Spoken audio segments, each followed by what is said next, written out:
These are some of those pipewort, very tiny plants, hardly 1 centimeter or 1 inch. Bigger specimens, smaller ones are tiny. And then in this small 1 foot space, so many species are gathered.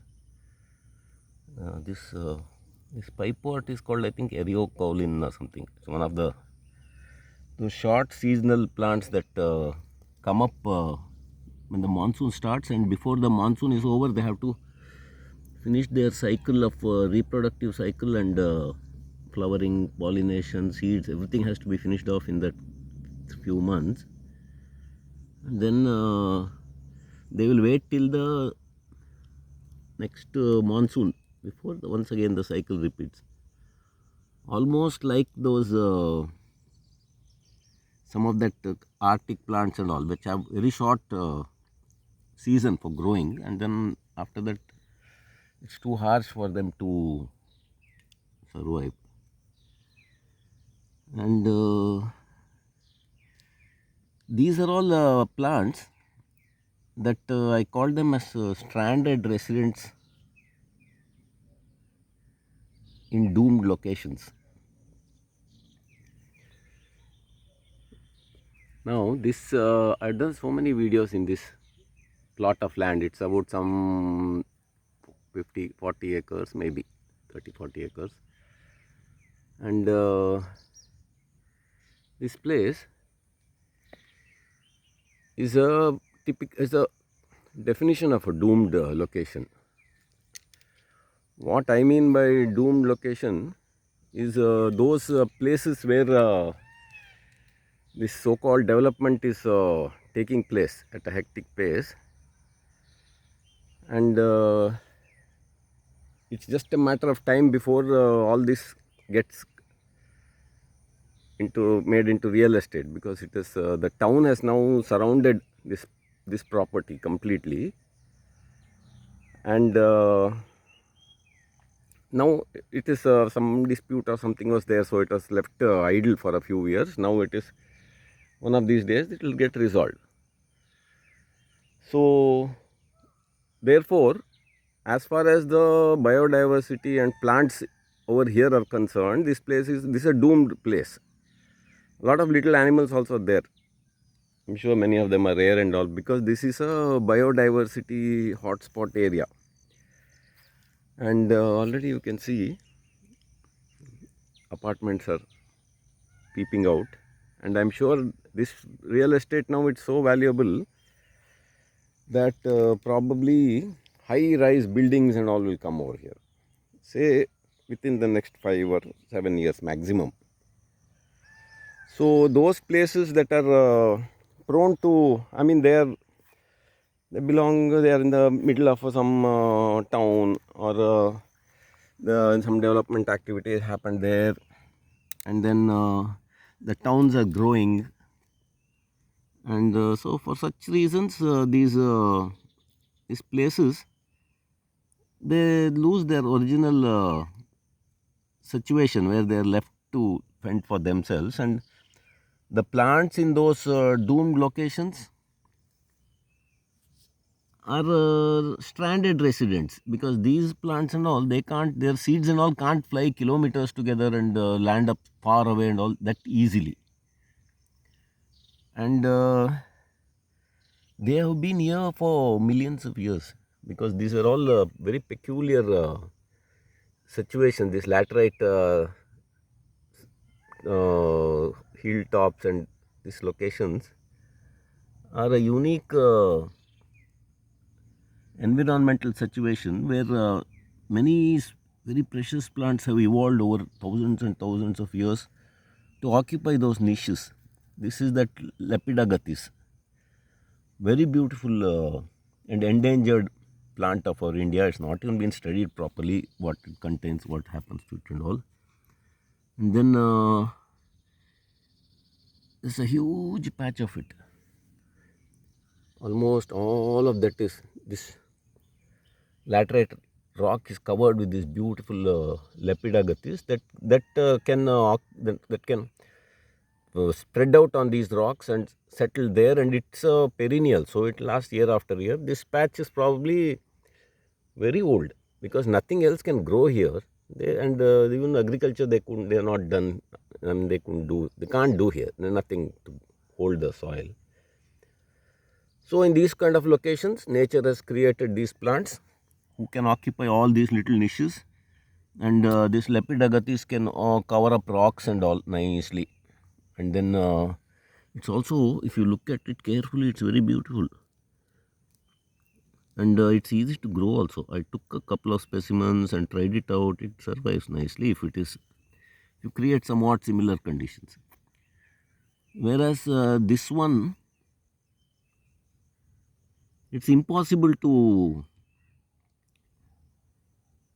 cultivate it and all because they're so tiny, so peculiar, and the situation needed and all. Only some scientists or very advanced gardeners can think of these short-lived annual endemic species, and also they occupy very narrow ranges. So if this region is disturbed or it gets developed, that's the end of that. Some of these species, they occupy such a small range, a few kilometers, square kilometers and all, that if that habitat is gone, that's the end of it. So this kind of location, and when the development is happening fast in these biodiversity hot spots, and of course towns are there. They have been living there for centuries and thousands of years, these local chaps, and naturally they can't be denied the benefits of economic, all the benefits and all that. Farming also doesn't work out here, so naturally they will think of encashing that real estate of theirs, which has now become very valuable, and so it will get developed. Then so any plant that is in this particular property, also at the edges of this type of towns, which has some 50,000 or 70,000 population, roads have all improved, infrastructure is improved, people come here. So in this kind of location, when development happens, that area that is going to get developed is a doomed location. It has no future as far as environment is concerned, and such fragile things, if it is destroyed, it's gone forever. And so the plants that are occupying this type of location, they can be called as doomed plants. They have no future, and they already got the death sentence has been happened. Only thing is execution has not been done. So and then also these places, some very beautiful rare species of are there, like this snail. I never seen it before, black colored one. And of course I am not a scientist or a expert in this, and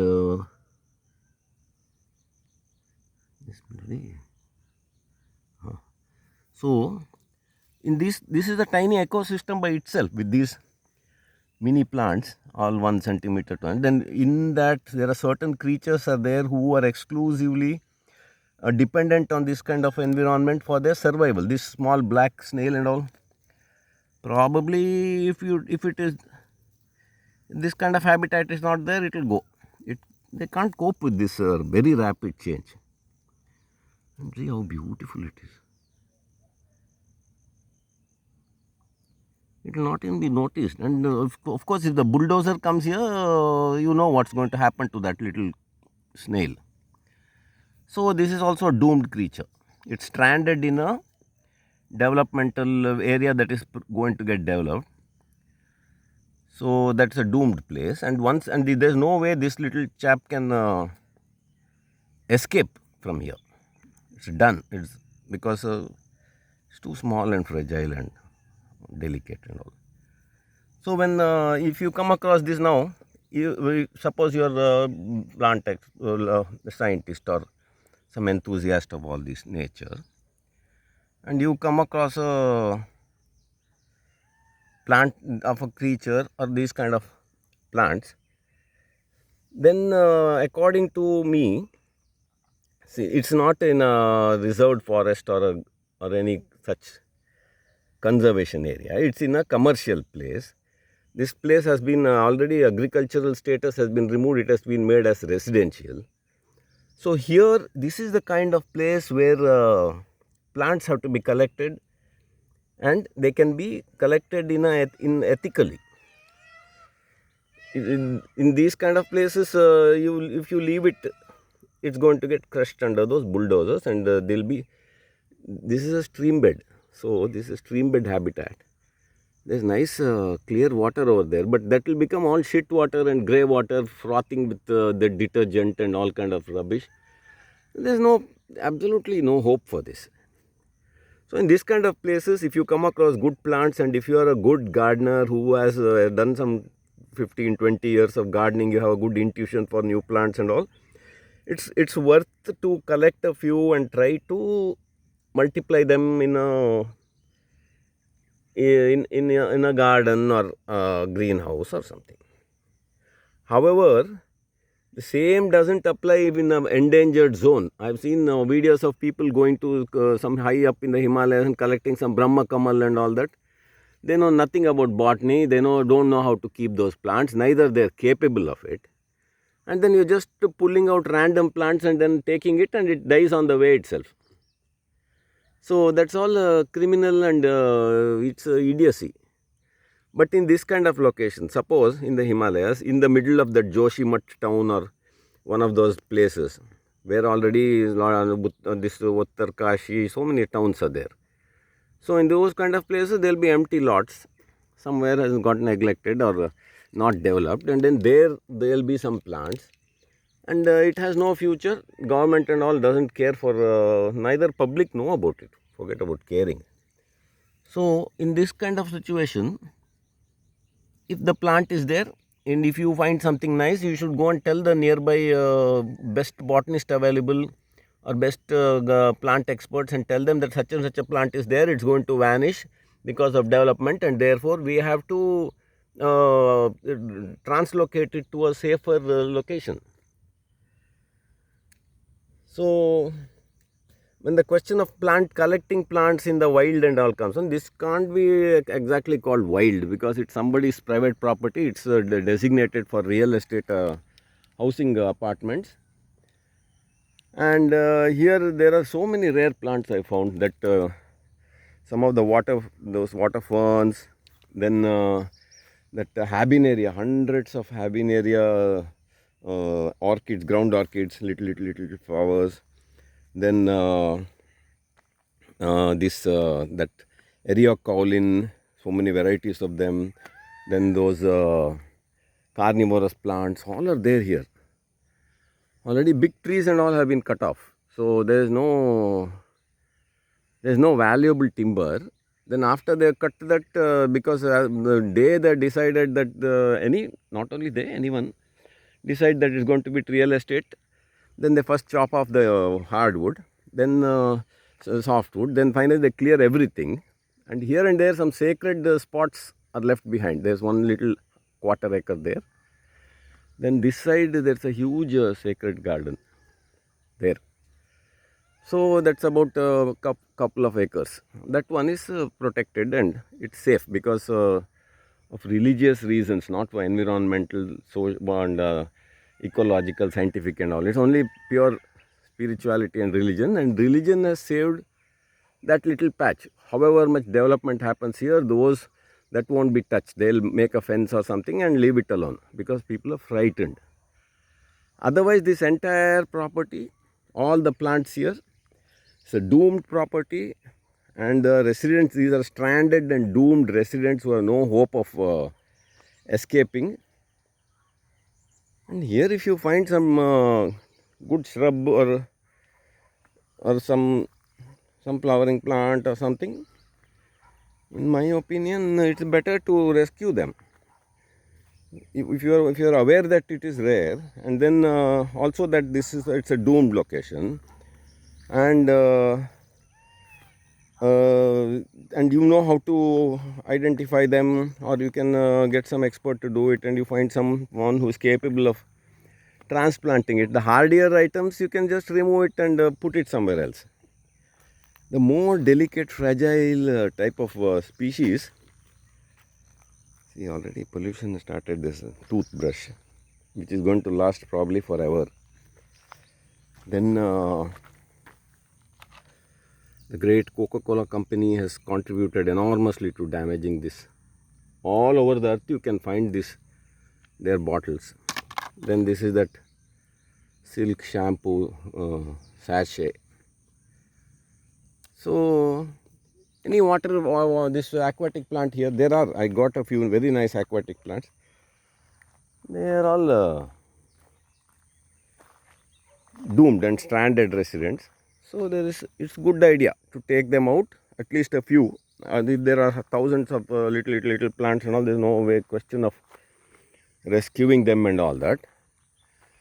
So in that kind of situation, at least a few specimens can be taken, and if someone can save it, then in the future it can be reintroduced, or it can be settled in some new location where it has a chance to survive. All that possibilities are at least there. Otherwise they are gone. So much, so many things are there, so many plants are there. This is that Sonchifolia flowers, and all kind of little critters, all stranded residents of a doomed place. So now I hope with all this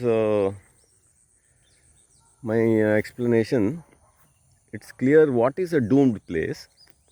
It has no future, and as far as ecology is concerned. And then the stranded residents are those who are unfortunate enough to be stuck in such locations. They can either get into a bus or a train and leave. And the tragedy is, these plants, at least little animals can somehow crawl out. These plants are all they're stuck in the earth. There is no chance of running and all that. They're like sitting ducks. So that is a bit about doomed locations and stranded residents who are also doomed.